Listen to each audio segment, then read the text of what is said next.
మీ ఎలాంటి వ్యాపార ప్రకటనలకైనా వెంటనే మా ఛానల్ సంప్రదించండి. నమస్తే. ప్రస్తుతం మనతో పాటు దైవాజ్ఞ బ్రహ్మశ్రీ వీరాపురం సుబ్రహ్మణ్య స్వామి గారు మనతో ఉన్నారు. సో గురువు గారితో మాట్లాడేద్దాం. నమస్కారం గురుగారు. శుభాశీస్సులండి. గురుగారు, ఆగస్టు 9వ తారీఖు రాఖీ పౌర్ణమి. అన్నా చెల్లెలు కావచ్చు, అక్క తమ్ముళ్ళు కావచ్చు, ఎంతో ప్రేమతో ఆప్యాయతతో ఈ పండుగను జరుపుకుంటూ ఉంటారు. అయితే రాఖీ ఇక్కడ మనకి ఏ సమయంలో కట్టాలి, ఏ సమయంలో కట్టకూడదు, ఎలాంటి నియమాలు పాటించాలి, ఓవరాల్గా అసలు ఈ రాఖీ సంప్రదాయం మనకి ఎలా వచ్చింది మీ మాటలో తెలియజేయండి. ఈ యొక్క రాఖీ పౌర్ణమి మనకు శుక్రవారం రోజు 8వ తారీఖు 1:45 మధ్యాహ్నం పౌర్ణమి ప్రారంభమవుతుంది. పౌర్ణమి గడియలు ప్రారంభమైన తర్వాతనే ఈ యొక్క రాఖీ కట్టాలి. అయితే ఇది రాఖీ అన్నది ఉత్తరాది వాళ్ళు, నార్త్ ఇండియా వాళ్ళు దాన్ని రాఖీ అంటారు. వాళ్ళ క్రియేటివిటీలో ఇవన్నీ కూడా రాఖీలు అనే రకరకాలుగా డిజైనింగ్ చేసుకొని కడుతున్నారు. అయితే వాళ్ళు ఎప్పటి నుంచి కడుతున్నారు అంటే ద్వాపర యుగం నుంచే కడుతున్నారు. ఎప్పటి నుంచి? ద్వాపర యుగం నుంచి. మన దక్షిణాదిలో ఇది చాలా పెద్ద ఆచారము. అయితే మనకు వచ్చేసి ఎనీటైం ఎప్పుడంటే అప్పుడు కడుతుంటారు కూడా. అది మనకు దక్షిణాదిలో, దక్షిణ భారతదేశంలో కృతయుగం నుంచి కూడా, ప్రారంభం నుంచి కూడా ఉంది. అయితే ఈ ప్రారంభం ఏమిటి అంటే మనకు దీన్ని సర్పాభరణం అంటారు. ఏమంటారు? సర్పభరణం. దాన్ని రక్షా కంకణం. ఏమిటి? రక్షా కంకణం, లక్షా కంకణం. దీన్ని 2 విధాలుగా పిలుస్తారు. రక్ష ఒకటి, లక్ష. దీని అర్థం తెలుసా? మనకు అది తోడబుట్టినటువంటి ఆడపడుచైనా కడుతుంది దీన్ని, లేదంటే భార్య అయినా కడుతుంది, లేదా తల్లి ముందు మొదటిగా తల్లి అయినా కడుతుంది. సో అక్క చెల్లెలు ఓన్లీ బ్రదర్స్ సిస్టర్స్ కట్టుకోవాలంటారు, రూల్ ఎక్కడ లేదు. భార్య భర్తకు కడుతుంది, అలాగే తల్లి బిడ్డకు కడుతుంది, అలాగే చెల్లెలు కానీ అక్క కానీ సోదరుడికి కడుతుంది. ఇది రక్షా కంకణం అంటారు దీన్ని. ఈ రక్షా కంకణం అనేది మనకు కృతయుగము, త్రేతాయుగము అప్పటి నుంచి కూడా మనకు ఉంది. నార్త్ ఇండియా వాళ్ళకి వచ్చేటప్పటికి ఇది ద్వాపర యుగంలో మాత్రమే ప్రారంభమైంది. మన యొక్క ఈ యొక్క ఆచారాన్ని నార్త్ ఇండియా కూడా పాకిందనమాట. ఆ విధంగా దీన్ని రక్షా కంకణం, లక్షా కంకణం అంటారు. దీన్ని రక్షాబంధనం అంటారు. ఏమంటారు? బంధనం అంటే ఏమిటి? సర్పబంధనం అంటాం కదా, బంధించడం. దాన్ని సర్పాలతో బంధించడం. అలాగే నిధి నిక్షేపాలను కూడా సర్పాలతోనే బంధించడం అంటారు. దాన్ని లాక్ చేయడం. ఏమిటి? లాక్ చేయడం. సర్పబంధనం అని అంటారు. దాన్ని రక్షాబంధనం అని కూడా అంటారు. ఒక మాటలో చెప్పాలంటే ఈ రక్ష అనేది వాసుకి సర్పం. ఏమిటి? వాసుకి సర్పం. రక్ష అనేది వాసుకి యొక్క సర్పం. దాన్ని మనము మామూలుగా చెప్పాలంటే 3 పోగులైనా సరే, 5 పోగులైనా సరే, లేదా 7 పోగులైనా సరే, లేదా 9 పోగులైనా సరే దాన్ని దారంతో, ఒట్టి దారాన్ని కూడా కట్టవచ్చు, లేదంటే దానికి తమలపాకు వేసి కట్టవచ్చు, లేదా దానికి పసుపు కొమ్ము వేసి కట్టవచ్చు, లేదా దానికి పువ్వు వేసి కట్టవచ్చు. పూర్వ ఆచారం ఏమిటి అంటే పువ్వు పెట్టి కట్టడం. అదే వాడి జీవితం 3 పువ్వులు 6 కాయలు. ఆ పువ్వు కాస్త ఇప్పుడు ఏమైందంటే డిస్కో కింగ్, డిస్కో డాన్స్ అన్నట్టుగా తలుపు వెలుకులో అయినటువంటి క్రియేట్ చేసుకున్నటువంటి కంకణాలు అయిపోయినాయి. దాన్ని రక్షా కంకణం. అది కాస్త రియాలిటీ ఏమిటి అంటే పసుపు పట్టించినటువంటి దారము. దీన్ని 3 పోగులో, 5 పోగులో, 7 పోగులో, 9 పోగులో వేసి తను ఒక చెల్లెలు తన అన్నకు కట్టడం, లేదంటే తల్లి బిడ్డకు కట్టడం, లేదంటే భార్య భర్తకు కట్టడం. దేనికంటే తన ఇంటి తోడబుట్టిన వాడు కావచ్చు, లేదా తన భర్త కావచ్చు, లేదంటే తన బిడ్డ కావచ్చు, వాడికి 10,000 గండాల నుంచైనా కూడా తప్పించుకు తిరుగుబాడు ధన్యుడు సుమి అన్నట్టుగా ఎక్కడ ఏ గండాలు లేకుండా తను ఇంట బయట విజయుడై, అజేయుడై, తిరుగులేనటువంటి పరాక్రమవంతుడై తను ప్రతి రంగంలోనూ, ప్రతి కళలయందు, ప్రతి రంగంలోనూ, ప్రతి దాంట్లోనూ తను విజయం సాధించడం కొరకై తల్లి కట్టేది తనకు వీరపుత్రుడని కడుతుంది. భార్య కట్టేది తన భర్త చిరకాలం జీవించాలి, తను సుమంగలిగా ఉండాలని చెప్పి కడుతుంది. అలాగే ఆడపడుచు కట్టేది ఏమిటంటే సాక్షాత్తు తన అన్నకి తను సుభిక్షంగా నిండు నూరేండ్లు సంపూర్ణమైనటువంటి పూర్ణ ఆయుష్తో జీవించాలి అని చెప్పేసి తనకు రక్షణగా ఉండాలని, ఎవరికి? ఆడపిల్లకి రక్షణగా తన అన్న ఉండాలని చెప్పేసి, ఆ ఆడపిల్లకి రక్షణగా ఉండాలి అంటే తన అన్న బాగుండాలి అని చెప్పేసి కోరుకుంటూ తను కుడి చేతికి ఈ యొక్క కంకణం కడుతుంది. దాన్ని రక్షాబంధనం అంటారు, రక్షా కంకణం అంటారు. దాన్ని లక్షా కంకణం. ఏమిటి? లక్షా కంకణం. లక్ష అంటే ఇంకా దాని అర్థం ఏమిటి? అనంతం. ఏమిటి?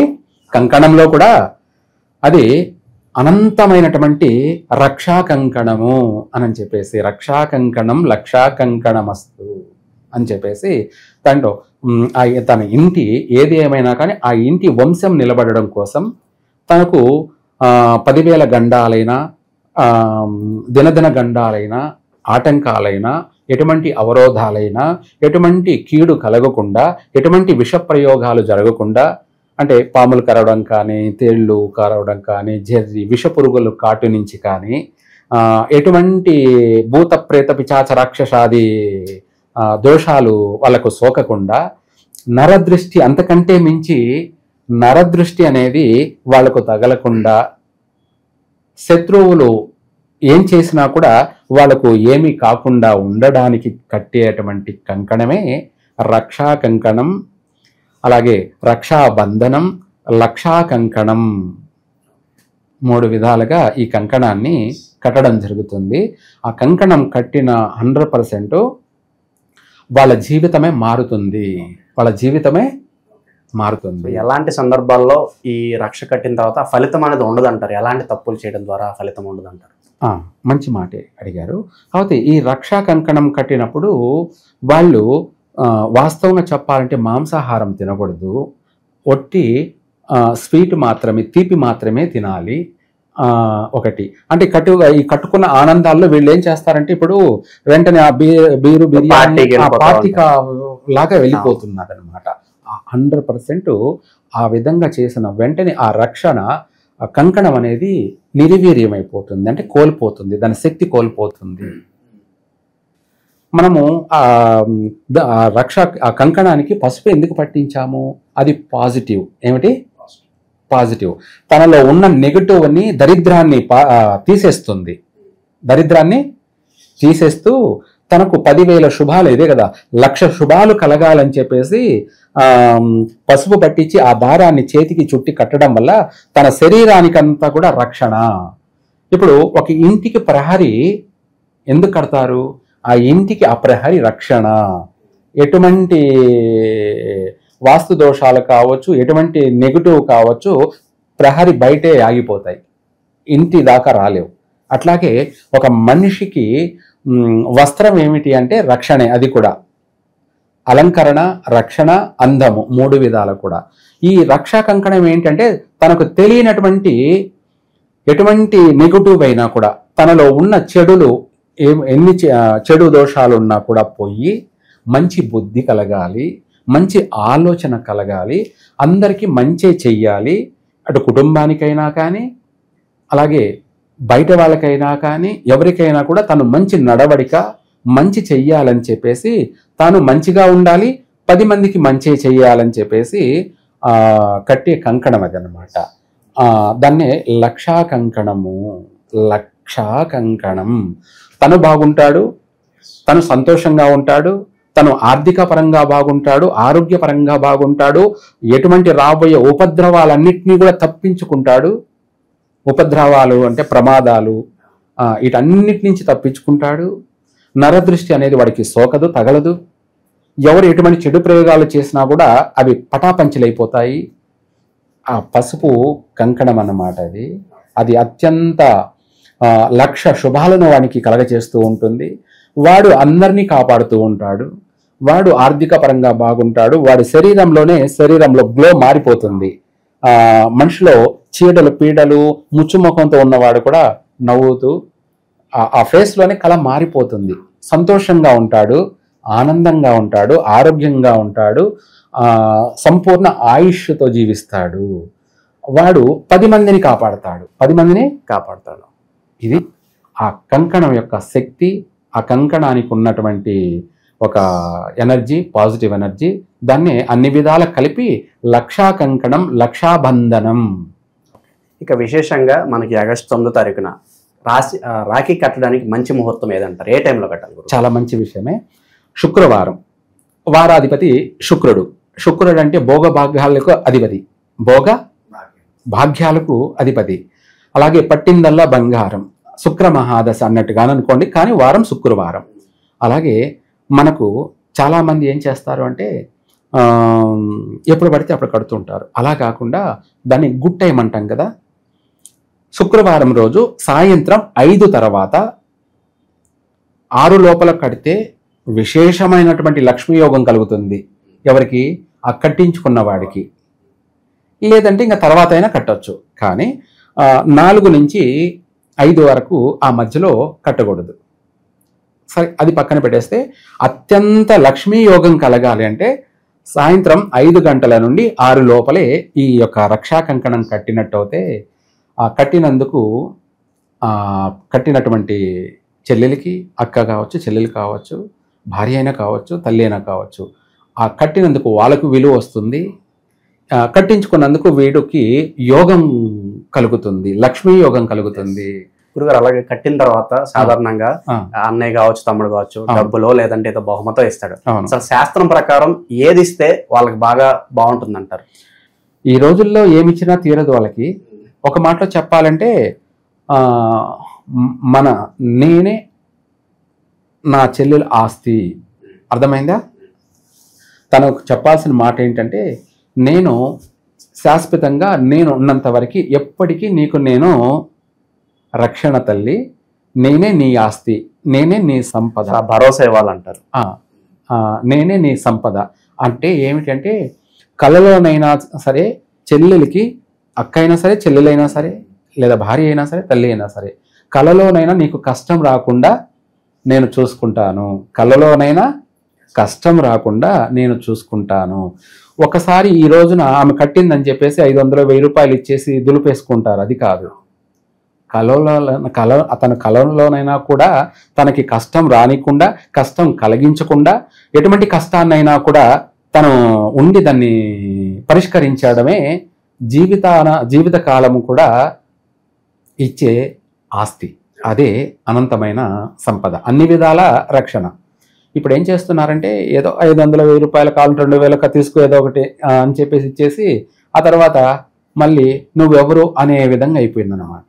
నువ్వు ఎవరు అనే విధంగా. కానీ ఇక్కడ ఏంటంటే, తను రక్షా కంకణం కట్టినప్పుడు తనకు మనం ఇవ్వాల్సింది ప్రేమతో మనము వస్త్రం, పూలు, పండ్లు, తనకి వస్త్రాలు. ఏమిటి? వస్త్రాలు. అవే ఆమెకి ఇవ్వాల్సింది మనం. అంతే తప్ప మనము ఏదో అంటే వాళ్ళ స్తోమతలను బట్టి నగలు ఇవ్వచ్చు, ఇంకా డబ్బులు ఇస్తుంటారు. ఇవన్నీ వాటికన్నా కూడా ఇవ్వాల్సిన ముందు మనసు ఇవ్వాలి. ఏమి ఇవ్వాలి? ఈ ఒక్కరోజే కాదు తల్లి, నీకు నేను ఉన్నంత వరకు కూడా నీకు నేను శాశ్వతంగా నేను చూసుకుంటూ ఉంటాను అన్నదే మాట ఇవ్వాలి. ఇక చివరగా భర్తలేని ఆడవాళ్ళు ఎవరైతే ఉన్నారో రాఖీ కట్టొచ్చు అంటారా? కట్టకూడదుగా. 100% అది అశుభం. వాస్తవంగా కట్టకూడదు. కొంతమంది కడుతున్నారేమో, నేనైతే చూడలేదు. మీరు అంటే కూడా ఆలోచన వస్తుంది. ఎందుకంటే అన్నలు ఉన్నారు కాబట్టి, చెల్లెలు ఒకే చెల్లెలు ఉందనుకుందాం. తనకు వివాహమైంది, తన భర్త చనిపోయాడు, మరి ఎవరు కట్టాలి? ఒకటే చెల్లెలు ఉంది. దానికి బదులు ఆమె కట్టకుండా తనకు తన పిన్ని కూతుర్లు ఉంటారు అన్నమాట. పిన్ని అంటే తన తల్లి తోడబుట్టినటువంటి అక్క చెల్లెల పిల్లలు ఉంటారు, వాళ్ళైనా కట్టవచ్చు. లేదంటే బాబాయిలు అంటే నాన్న తరపున చిన్నాన్న కావచ్చు, పెద్ద నాన్న కావచ్చు, చిన్న తండ్రి పెద్ద తండ్రి అంటారు, వాళ్ళకు పుట్టినటువంటి ఆడపిల్లలు సొంత చెల్లెళ్ళే, వాళ్ళు కట్టచ్చు. వాళ్ళ తర్వాత అమ్మ తరపున వచ్చేటప్పటికి అదే అమ్మ అక్క కానీ చెల్లెళ్ళు కానీ వాళ్ళ పిల్లలు ఉంటారు కదా, వాళ్ళు చెల్లెళ్ళే, వాళ్ళు కూడా సొంత చెల్లెలతో సమానాలే, వాళ్ళైనా కట్టొచ్చు. ఇది రీజన్ తప్ప తన సొంత చెల్లెలు అనే ఆమె తన భర్త లేని వాళ్ళు ఉంటారు కదా, వాళ్ళు కట్టకూడదు. గురుగారు, ఈ రాఖీ విషయంలో ఇది 8వ తారీఖు 9వ తారీఖు అని చాలా మందికి సందేహాలు ఉన్నాయి. ఎందుకంటే రాఖీ మనకి 8వ తారీఖు నుంచి స్టార్ట్ అయిపోతుంది. మరి ఏంటి, ఎప్పుడు సెలబ్రేట్ చేసుకోవాలి దీన్ని? 8 అంటారా 9 అంటారా? చాలా మంచి విషయమే. మీకున్న సందేహం ఏమిటంటే అంటే నాకు అర్థమైంది. అయితే ఇక్కడ 2 విధానాలు ఉన్నాయన్నమాట. శుక్రవారం 8వ తారీఖున శుక్రవారం మధ్యాహ్నం నుంచి ప్రారంభమవుతుంది. అలాగే శనివారం 9వ తారీఖు మధ్యాహ్నం వరకు ఉంది అన్నమాట. ఇక్కడ ప్రారంభం అంటారు, అంత్య అంటారు. దీన్నే మిగులు తగులు అనేవి కూడా అంటారనమాట. కొంతమంది ప్రారంభంలో చేసుకుంటారు, కొంతమంది చివరిలో కూడా చేసుకుంటారు. అయితే ఏదైనా సరే ప్రారంభ సమయమే శుభప్రదమైంది వాస్తవంగా చెప్పాలంటే. దీని అర్థం కూడా చెప్తాను. పెళ్ళిళ్ళకి పోయినప్పుడు భోజనాలకు ముందు ఉండాలి, చివరిలో పోతే ఏముంటుంది, ఏం మిగలదు. ఆ విధంగానే చంద్రబలం అంటారు. దీన్ని ఏమంటారు? చంద్రబలం. వాస్తవం. దీన్ని తదేవ లగ్నం సుదినం తదేవ తారాబలం చంద్రబలం తదేవ విద్యాబలం దైవబలం తదేవ లక్ష్మీపతే తేంఘ్రిం యుగం స్మరామి. చంద్రబలంలో లక్ష్మీనారాయణుల అనుగ్రహం అనేది కలుగుతుంది. అలాగే యుగం స్మరామి అంటే మన వంశాంతరం అంతా కూడా ఉంటుంది. దాన్ని 7 తరాలు అంటారు. ఏమంటారు? 7 తరాల వరకు కూడా ఉంటుంది. దాన్ని ప్రారంభ సమయము అనేది అర్థం. అంటే చంద్రబలం అనేది ప్రారంభమైనటువంటి గడియల్లో అనేది పూర్తిగా చంద్రబలం పూర్తిగా సంపూర్ణంగా ఉంటుంది.